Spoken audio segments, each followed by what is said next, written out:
واسعة ويا باب نجاة الأمة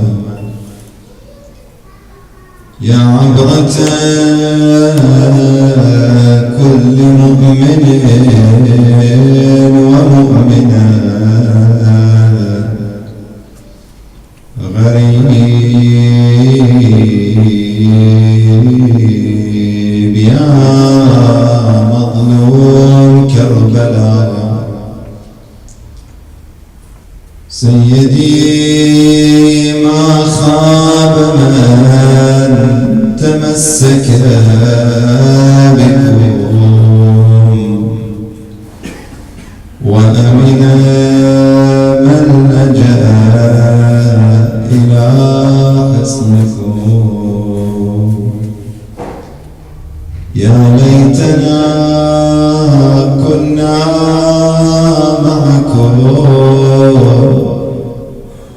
فنفوز فوزا عظيما إن شاء الله. بسم الله الرحمن الرحيم أمن يجيب المضطر إذا دعاه ويكشف السوء. Décorer notre majlis avec salawat ala Muhammad wa al Muhammad.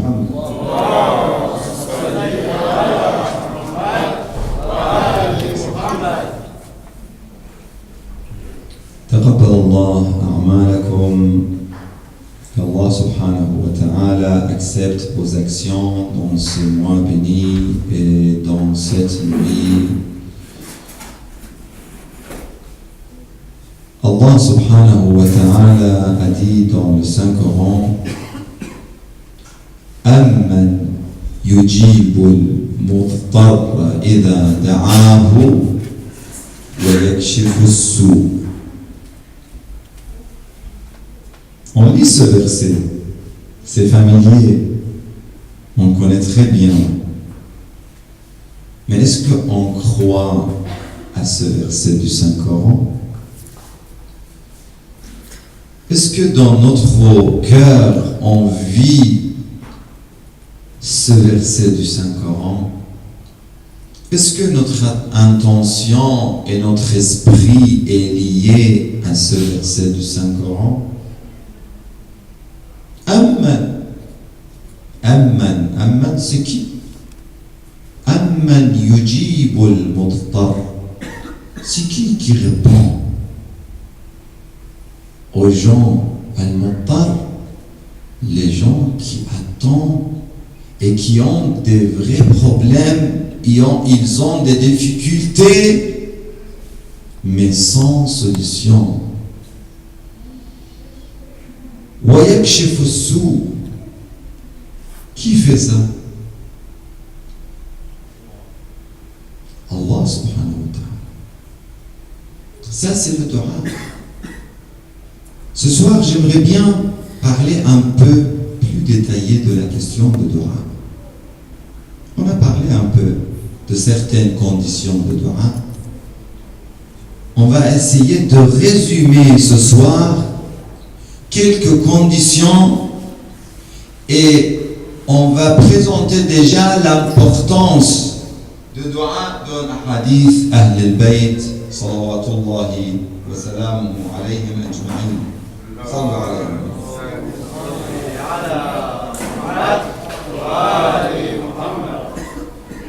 Dans les paroles de Ahl al-Bayt, on a une parole de l'imam Ali alayhi salam. L'imam Amir al-Mu'minin Ali ibn Abi Talib nous dit ad-du'a'u silahul mu'min. L'arme de mu'min, c'est ad-du'a. Qu'est-ce que c'est? Des fois, nous avons des problèmes et on part droite à gauche pour régler le problème. Et on voit que ce n'est pas résolu. Mais toujours on essaie et on oublie Allah subhanahu wa ta'ala. Mais le mu'min, c'est la personne que, même dans les petites choses, il ne regarde pas les autres. Il regarde seulement la porte d'Allah subhanahu wa ta'ala. Parce que les autres, les gens, même les non-croyants, si toutes les portes sont fermées, c'est là qu'ils vont partir vers la porte de Dieu.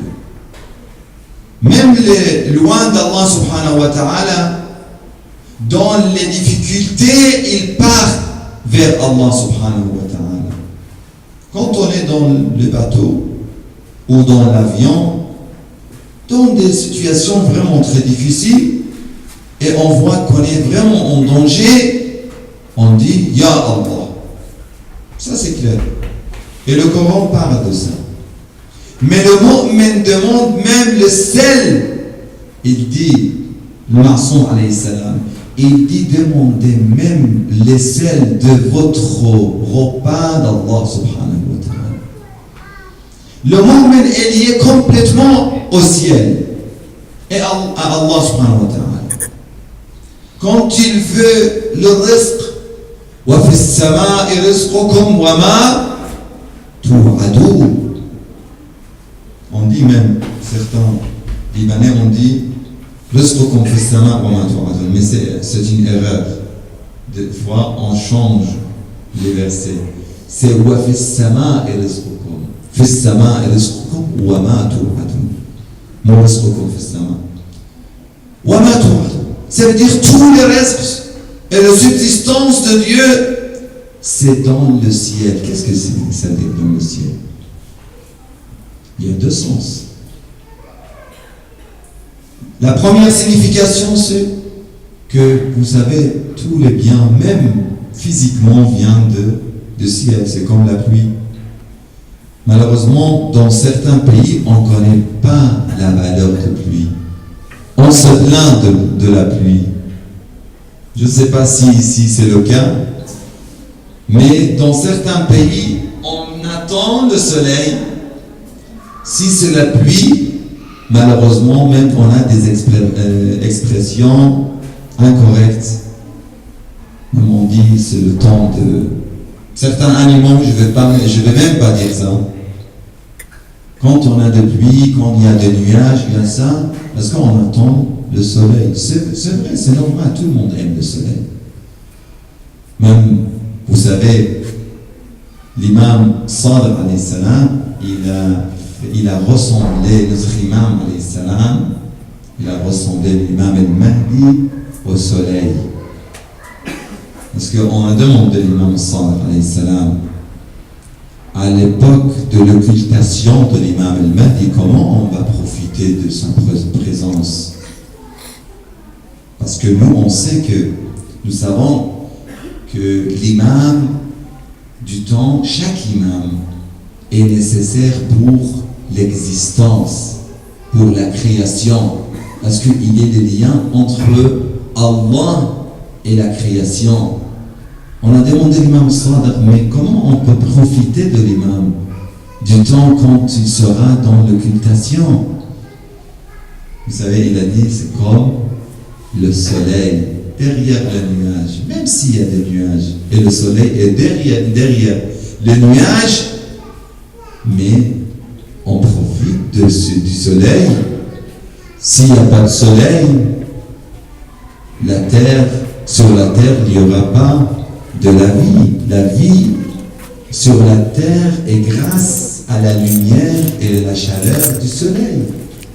C'est vrai, s'il y a des nuages, c'est pas pareil, mais même avec les nuages, on profite complètement de l'existence et de la présence du soleil. Ça, c'est clair. L'imam a dit ça. Mais la pluie, c'est rahma. Même le soleil, ça vient c'est eau, c'est fait sa main. Si c'est le soleil, si c'est la lumière, si c'est la pluie, tout est dans le ciel. Mais ça, c'est physiquement. C'est des moyens physiques. Mais il y a des choses beaucoup plus importantes. C'est le métaphysique. C'est spirituel. Vous savez, le monde spirituel gouverne le monde physique. Qu'est-ce que ça veut dire? Nous, quand on regarde les choses, on regarde les règles et les moyens et les causes de ce bas monde. On pense qu'on est des fois malheureusement prisonnier par ces causes-là. C'est vrai, il faut respecter les causes parce que c'est les causes qu'Allah a mises dans ce bas monde. Mais en même temps, il ne faut pas oublier le plus important. La cause des causes, c'est qui? La vraie cause, c'est qui? J'ai raconté à mes frères, à certains de mes frères et peut-être mes sœurs, mais il n'y a pas longtemps. À votre avis, pourquoi j'ai aimé l'Afrique? La première fois que j'étais en Afrique, c'était à Dakar. Peut-être il y a 4 ou 5 ans, je ne me rappelle plus exactement. J'étais là-bas et un jour j'étais dans la voiture. Un garçon, je ne vous ai pas raconté ça, non? J'étais dans la voiture, un garçon est venu vers moi, il m'a dit Haïdara. Vous savez, il nous appelle Haïdara là-bas, les cheikh, le ulama. Il m'a dit, cheikh, Dora, j'ai levé les mains pour faire le Dora. Quand j'ai commencé à faire le Dora, je n'oublie jamais cette image. Quand j'ai commencé à faire le Dora, lui, il était là avec les yeux qui me regardaient et il faisait ça. Et il croyait au Dora. La même chose, toutes les personnes qui étaient autour sont arrivées. Tout d'un coup, j'ai vu que la voiture est entourée par toutes ces personnes-là. Pas seulement ça. Une voiture s'arrête pour le Dora. Un taxi s'arrête pour le Dora. Une personne sur le vélo s'arrête pour le Dora. C'est comme le temps s'est arrêté et la liaison est faite entre la terre et le ciel. C'est une terre et c'est un peuple qui croit au Dora. Et je vois que grâce à ça, on a des espoirs dans ces pays-là. Dans ces pays, on aura, Inch'Allah, les partisans de Ahl al-Bayt. Parce que l'imam Ali a dit Ad-du'a mukh al-ibada. C'est le cerveau de l'ibada. Dua, c'est l'essence de l'ibada. C'est le noyau de l'ibada. La personne qui croit au ciel et qui attend les biens d'Allah subhanahu wa ta'ala, il est lié au ciel, il peut avoir les biens. Et il est, Inch'Allah, il a le bonheur. Et il est parmi les heureux dans ce dunya. Mais les gens qui nient l'existence, qui nient le dua, qui s'éloignent de dua, qui ne comprennent pas le dua, ils sont loin de la miséricorde de Dieu. Ça, c'est très clair. Maintenant, quand on voit le hadith d'Ahl al-Bayt, quand l'imam alayhi salam nous parle de dua, qu'est-ce qu'il dit? Il dit alayhi salatu wa salam ad-du'a silahun wa imad ad-din, pilier de din, de la religion. Wa nur samawat. Vous voulez la lumière?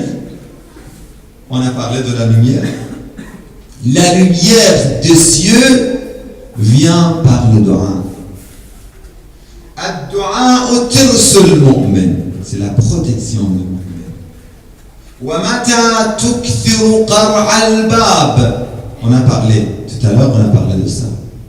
Quand on frappe toujours la porte, qu'est-ce qu'il dit l'imam? Yuftahu lak. Mata tukthiru, n'importe quel généreux, si on frappe beaucoup sur sa porte, est-ce que c'est possible qu'il n'ouvre pas?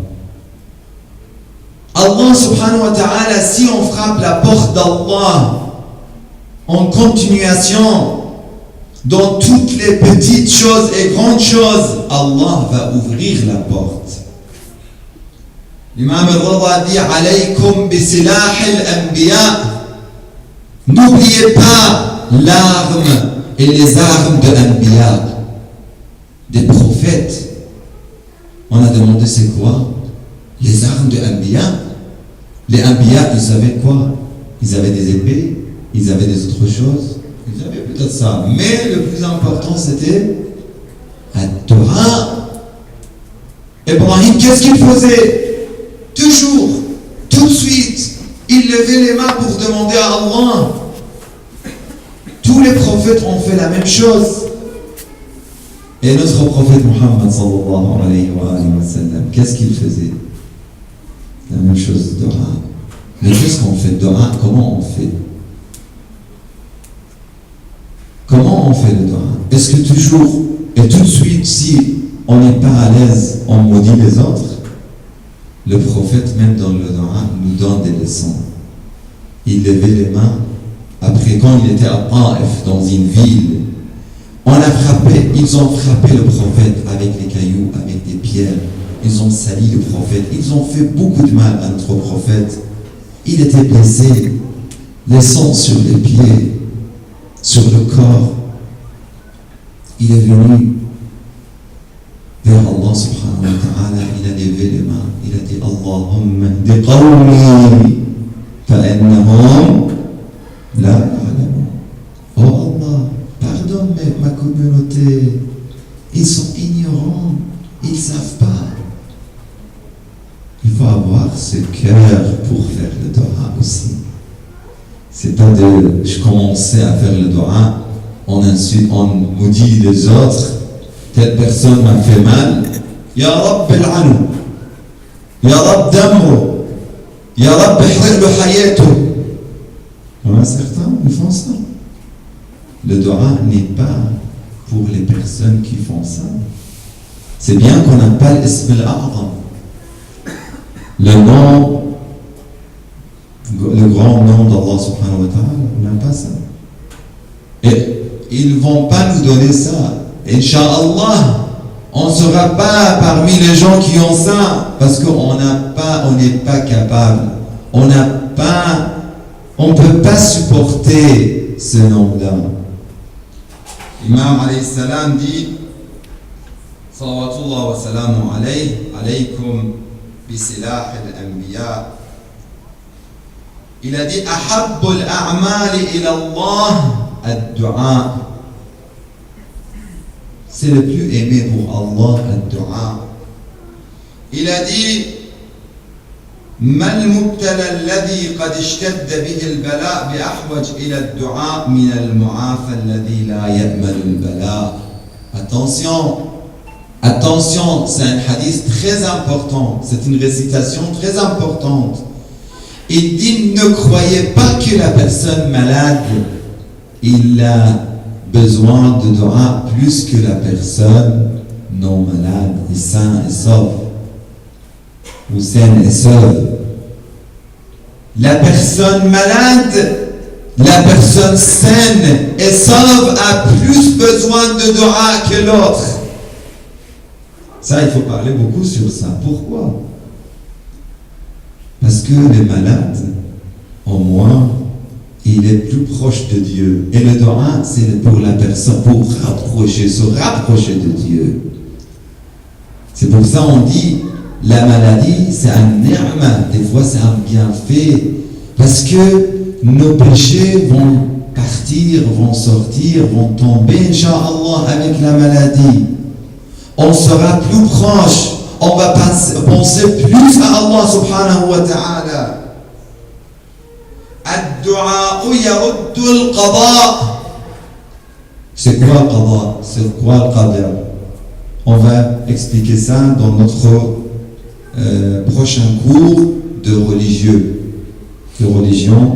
La semaine prochaine, on fait une formation pour les personnes qui ne savent pas, on fait une formation religieuse chaque samedi et dimanche de 14h30 jusqu'à 16h30. On va expliquer c'est quoi le qada ou le qadar. Le qada ou le qadar, comment on peut changer le qada ou le qadar? Est-ce qu'on peut changer la décision d'Allah? Non. Mais il y a des choses dont l'apparence est décidée. C'est écrit que telle personne, par exemple, il va vivre 20 ans, 10 ans, 5 ans. Il va vivre encore, par exemple, 5 ans ou 10 ans. Tout d'un coup, on voit qu'ils ont changé ça. Pourquoi? Parce que le verset de Saint-Coran, il dit que يَمْحُ اللَّهُ مَا يَشَاءُ وَيُثْبِتُ وَعِنْدَهُ أُمُّ الْكِتَابِ. Qu'est-ce que ça veut dire يَمْحُ? Allah efface. C'est de décider dans le système métaphysique, dans le système spirituel, dans le système qui est le plus important, qui gère le système physique, qui est plus haut, qui est plus important, dans ce système, il y a des règles. Et elles sont très fortes. Elles sont très fortes, les règles d'Allah subhanahu wa ta'ala. C'est comme ici. Vous savez, quand il y a des lois, les lois sont respectables. Allah subhanahu wa ta'ala a dit la personne qui n'est pas bien avec ses parents, il n'y aura pas le bonheur dans sa vie. C'est fini. C'est une règle. Point final. La personne qui est bien avec sa famille ou avec ses proches, Allah donnera la longue vie pour cette personne. Il donnera l'argent et subsistance et beaucoup de reste à cette personne. Les personnes généreuses, Allah sera généreux avec eux. Je vous raconte une histoire de Nabiyullah Moussa. À l'époque de Nabiyullah Moussa alayhi salam, un jeune comme vous est venu vers Nabiyullah Moussa. Ya Nabi Allah, je suis un jeune et je veux que vous faites un dua pour moi, pour qu'Allah me donne beaucoup de risque. Est-ce que vous pouvez faire ça pour moi? Il a dit oui. Il est généreux, le prophète. Si on n'est pas généreux, on ne peut pas être prophète. On ne peut pas être grand. Les grands sont toujours généreux dans la vie. Il a monté tout de suite. Il a levé les mains. Ya Allah, donne beaucoup de risque à cette personne, à ces jeunes. Et lui, quand il a fait ça, Moussa alayhi salam, il a reçu l'ange Gabriel alayhi salam. Il a dit, Allah t'informe. Il t'a dit que cette personne peut demander. Il est entre deux choix. Ou bien, il aura beaucoup de reste dans le premier 30 ans de sa vie. Ou bien, il aura le reste, beaucoup de reste et la richesse dans la deuxième moitié de sa vie. Demande à lui, qu'est-ce qu'il décide? C'est intéressant de nous donner le choix. Allah nous donne toujours le choix. Et il nous donne la liberté. Cette personne a réfléchi. Qu'est-ce que je dois demander maintenant? Est-ce que je sois riche dans la première moitié et je serai pauvre dans la deuxième? Ou je fais le contraire? Il a pensé. Après, à la fin, il a dit, Ya Nabi Allah, je demande que je sois riche dans la première moitié. Ok. Il a dit qu'il veut pour la première moitié. Et dans quelques jours, il est devenu riche. Jour après jour, il est plus riche. Et les années passent. 5 ans, 10 ans, 15 ans, 20 ans, jusqu'à 30 ans. Et Nabiyullah Moussa attendait. Il voulait savoir, il voulait voir. Quand le 30 ans arrive, il a dit, ok, apparemment, la pauvreté est là, c'est proche. On va voir. C'était 31 ans. 32 ans, encore, il est riche, et même plus riche. C'est bizarre.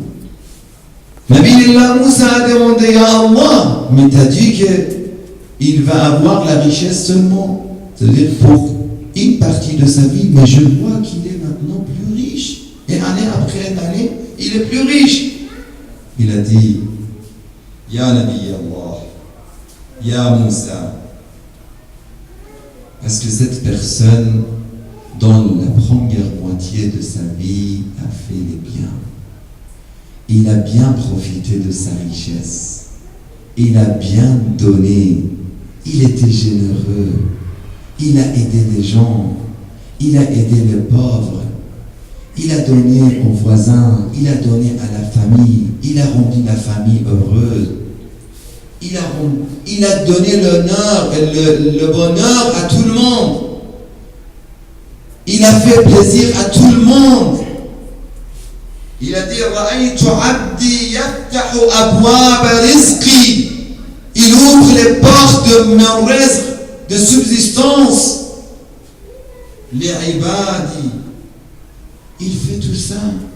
Il est aussi généreux. فاستحيت أن أقفل باب رزقي علي. اللهم صل على محمد وآل محمد. Je ne peux pas fermer la porte de générosité. Ma porte, moi, Rabbul Alamin, mais lui, il soit généreux et moi, je sois pas généreux avec lui. C'est impossible. Vous voyez? Al-Qada ou Al-Qadar, dans le hadith de l'imam alayhi salam, l'imam a dit Idfa'u. Il a dit salawatullah wa salamuhu alayhi. Sallu ala Muhammad wa ala Muhammad. Allahumma salli ala Muhammad wa ali Muhammad. Ad-du'a yaruddu al-qada walau ubrima ibrama. Dans le hadith, on va parler aussi, Inch'Allah, dans les nuits suivantes, de Salat al-Rahim, l'importance de Salat al-Rahim, respecter les liens.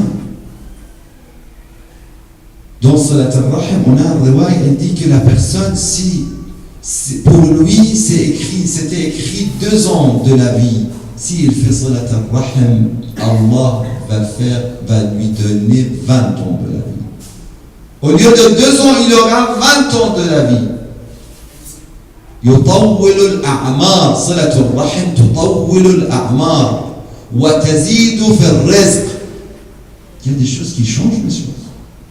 Mais le dua est parmi les choses les plus importantes pour avoir les vœux. Mais il y a des conditions, mes frères et sœurs. Le temps est très court.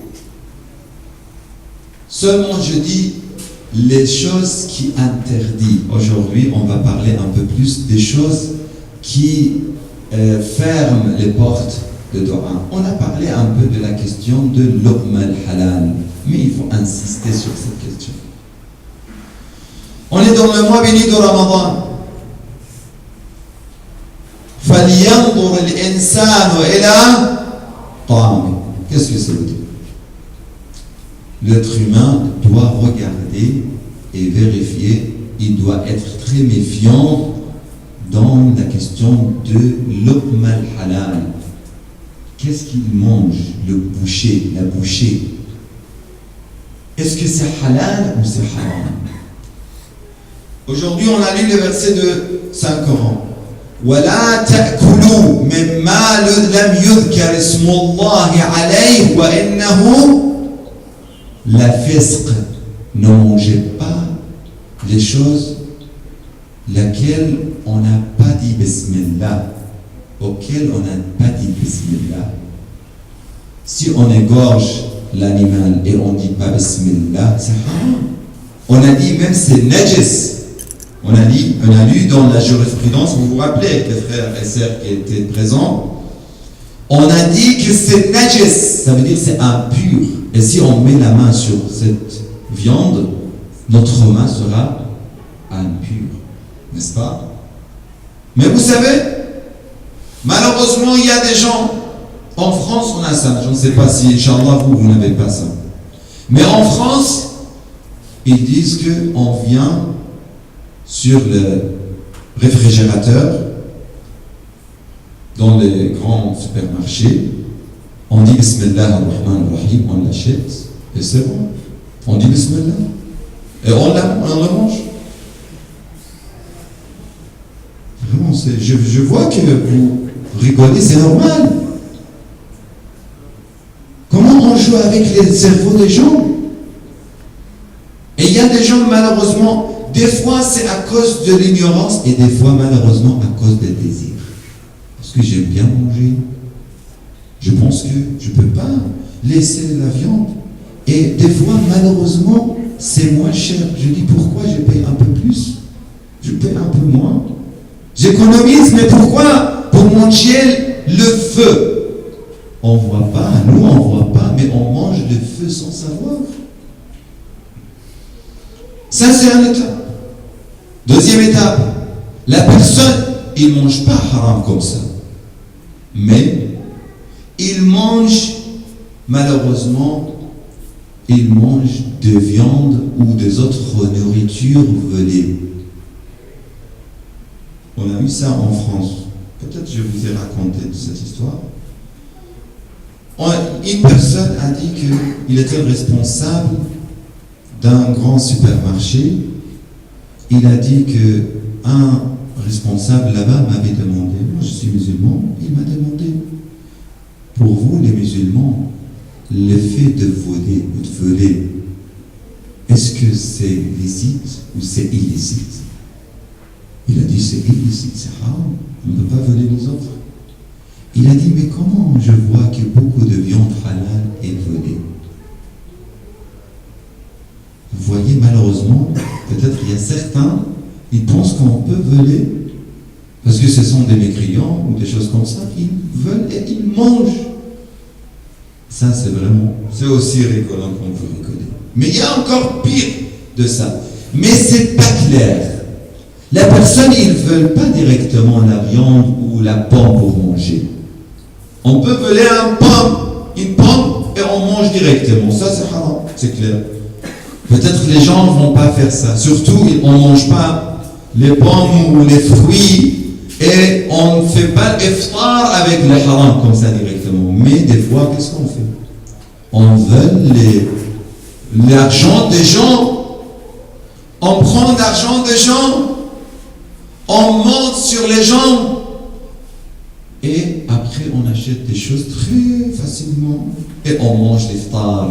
Hani'an shahiyan, masha'Allah, iftar shahi, insha'Allah. C'est pas shahi, c'est le feu qu'on mange, malheureusement. On fait l'iftar sur le haram. La personne qui mange ça, il mange le haram. Il y a une personne, c'est connu cette histoire à Karbala. C'était un grand savant. Et il y avait un commerçant. Il était un grand commerçant de Karbala. Chaque fois, il venait vers le cheikh, ce alim, il disait, cheikh, je veux que vous acceptez mon invitation. Maintenant, il y a peut-être 5 ans, 6 ans, je vous demande de venir chez moi pour manger le dîner ou l'iftar et vous n'acceptez pas. Aujourd'hui, je ne vous laisse pas. Il a insisté. Lui, il a dit, mais je ne peux pas, n'insiste pas. Il a dit, je ne peux pas, cheikh. Aujourd'hui, vous devez venir. Je ne vous laisse pas. On a des gens comme ça, généreux, masha'Allah. Bien sûr, je ne dis pas ça pour que vous m'invitiez, Lui, il a dit non. Il a dit, ok, ce cheikh est venu vers cette personne. C'était l'heure de manger. Il a mis la table, il a mis les repas. Ce cheikh a dit Bismillah ar-Rahman ar-Rahim. Après, il a dit regarde. C'était un très grand alim. Il a dit regarde la table. Le commerçant a regardé tout d'un coup. C'était quoi? Sur la table, c'était quoi? Il y avait de la viande, des poulets, grillés, des fruits, des salades, des choses délicieuses, très délicieuses, des sucreries, des gâteaux, tout ça sur la table. Il était très content. Je suis en train de présenter des bonnes choses à ce cheikh-là. Cheikh, il a dit Bismillah ar-Rahman ar-Rahim. Qu'est-ce qu'il y a ici? Tout d'un coup, il a vu que c'est la saleté. Tout était la saleté. Il lui a montré qu'est-ce que tu as préparé. En apparence, c'est délicieux, mais dans la vérité, c'est de saleté, c'est que de saleté.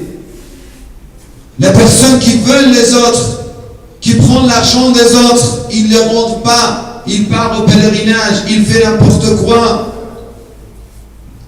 Il promet les gens, donnez-moi 500 ou 1000 ou 2000 dollars ou 50 000 dollars et je vous rends.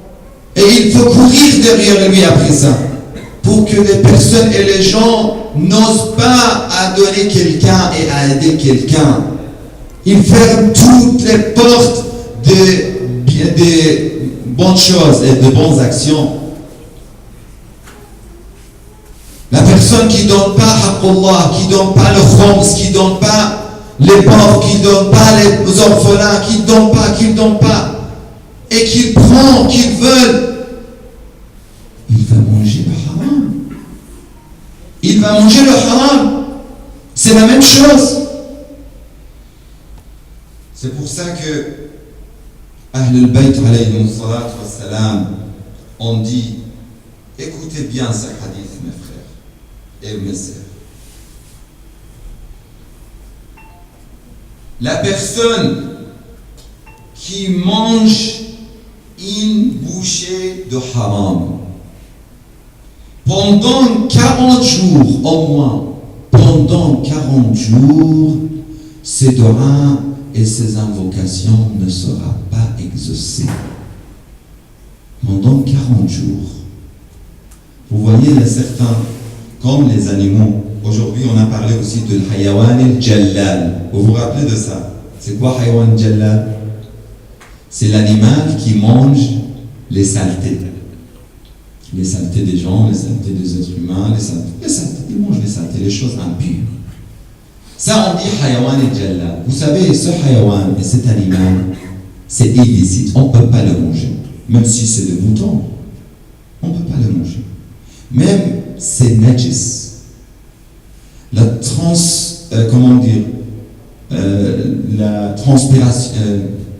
transpiration, c'est najis. S'il donne du lait, c'est najis. Tout ça, c'est najis. Il est najis, il est impur. Vous voyez, c'est jallal. Comment on le rend pur? Certains animaux, il faut qu'ils ne mangent pas de haram pendant 40 jours. Vous voyez, il y a des différences dans les animaux, mais parmi les animaux, il y a des animaux qu'on doit les purifier, c'est-à-dire on doit les interdire de haram pendant 40 jours. Nous, c'est la priorité pour nous, c'est pas pour le hayawan al-jallal. Nous, si nous voulons être purs, pour qu'Allah écoute notre dua, et pour que notre dua monte dans le ciel, on ne doit pas manger le haram, on doit s'arrêter. On doit arrêter de manger le haram pendant 40 jours, surtout dans le mois béni de Ramadan. Est-ce qu'on peut manger le haram sur l'iftar? Est-ce que c'est normal? C'est pour ça il dit, l'imam al-Sadiq, إذا أراد أحدكم أن يستجاب له فليطيب كسبه. La personne qui veut que Allah accepte ses vœux, ses demandes et ses invocations, il exauce ses invocations et ses vœux. فليطيب كسبه. Il faut que son argent soit pur. Il purifie son argent. Ça, c'est parmi les conditions de dua. وَإِنَّ اللَّهَ لا يرفع إليه دعاء عبد وفي بطنه حرام. C'est impossible. Allah n'exauce pas, n'accepte pas l'invocation d'une personne laquelle il a le haram dans la ventre. Vous voyez, ça c'est les règles. Parmi les règles aussi de haram, de mawani' al-du'a, Inch'Allah, demain on va parler un peu de ça, c'est opprimer les gens. La personne qui fait mal aux gens, qui opprime les gens, il est oppresseur, il ne peut pas avoir de dua, il ne peut pas demander à Allah. Et aussi, les gens qui font et qui ne connaissent pas Ahl al-Bayt, parmi les conditions de dua, c'est de connaître Ahl al-Bayt. La reconnaissance de Ahl al-Bayt, la valeur de Ahl al-Bayt, la place de Ahl al-Bayt est une condition pour le dua. À votre avis, pourquoi? Je ne vais pas faire ce genre de comparaison, mais il faut dire les choses. Pourquoi au Liban, quand on faisait, il y avait une guerre très difficile, vous vous rappelez? Et quand on faisait des dua, il y avait des dua, des différents dua. Vous vous rappelez? On faisait des dua, les gens faisaient des dua, et c'était accepté. Mais ailleurs, dans certains endroits, on a fait des dua, ils ont fait des dua, c'était pas accepté. Parce que la personne qui demande Allah, il doit reconnaître Rasulullah, il doit reconnaître Ahl al-Bayt. La personne qui n'est pas reconnaissant de Ahl al-Bayt, de Rasulullah, de la famille du prophète, et il demande Allah, il dit Ya Allah, Allah va lui dire que Ya Fulan, déjà tu nies Ahl al-Bayt, tu négliges Ahl al-Bayt. Pars vers Ahl al-Bayt et après tu me demandes. وَلَوْ أَنَّهُمْ إِذْ ظَلَمُوا أَنفُسَهُمْ جَاءُوكَ فَاسْتَغْفَرُوا اللَّهَ وَاسْتَغْفَرَ لَهُمُ الرَّسُولُ لَوَجَدُوا اللَّهَ تَوَّابًا رَحِيمًا.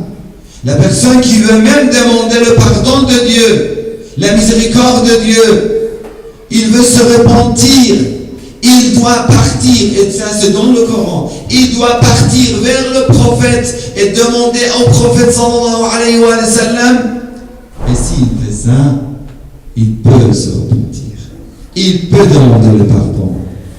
Mais s'il nie et il néglige le prophète, jamais. Il néglige Ahl al-Bayt, jamais.